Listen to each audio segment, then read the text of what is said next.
continues to progress technologically, I swear by Allah, faster than its growth in technology, it is retrogressing morally and spiritually.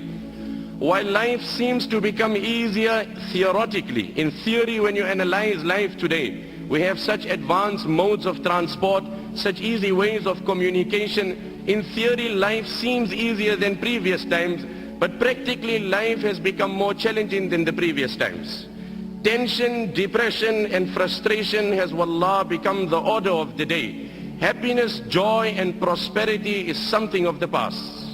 The very fears that haunt the mind of every individual, that are ever lurking. I must never become poor. I must never be diagnosed of cancer. This must never happen. The fears that are ever lurking in the heart and the mind of every man is sufficient depression in the life of every person. The only way to avert financial depression, the only way to avert and divert financial depression is to convince yourself that Allah is the sustainer. When you've convinced yourself that Allah is the sustainer, now the fluctuation in the currency, the fake predictions of the economists, the competitors in the market will not make a difference to you. So this is the modern day poverty.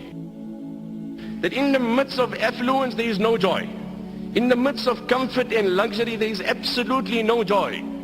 Nabi alayhi salam then said in the riwayat of Ibn Hibban, إِنَّمَا الْغِنَى غِنَى الْقَلْبِ وَمَنْ كَانَ الْغِنَى فِي قَلْبِهِ فَلَا يَضُرُّهُ مَا لَقِيَ مِنَ الدُّنْيَا. No, Abu Zar, wealth in essence is the contentment of heart.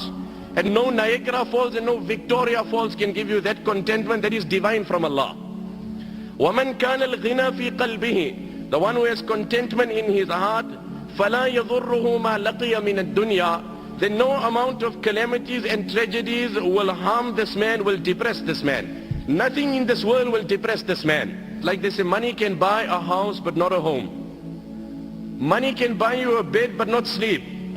Person can be sleeping, on water bed, as they say. Insomnia is a medical condition that's only growing in the world. Deprived of sleep. And on the other hand, there is a beggar, a pauper, sleeping under the tree in mid-traffic.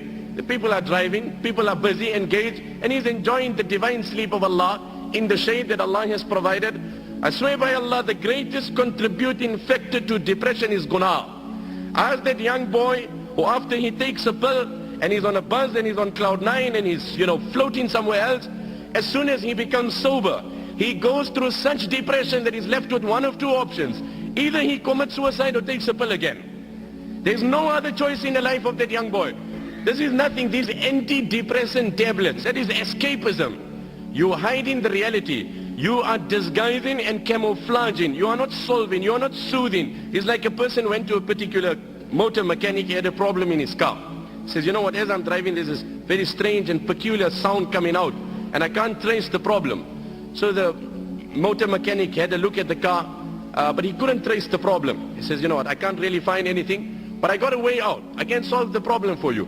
If it really bothers you while driving, just put your radio a bit louder. If the noise bothers you, just put your radio, and I promise you your problem will be solved without any money. I swear by Allah, that is antidepressant tablets. You have solved no problem. You have only camouflaged it, you've disguised it. The problem remains. Become sober and it's worse than what it was.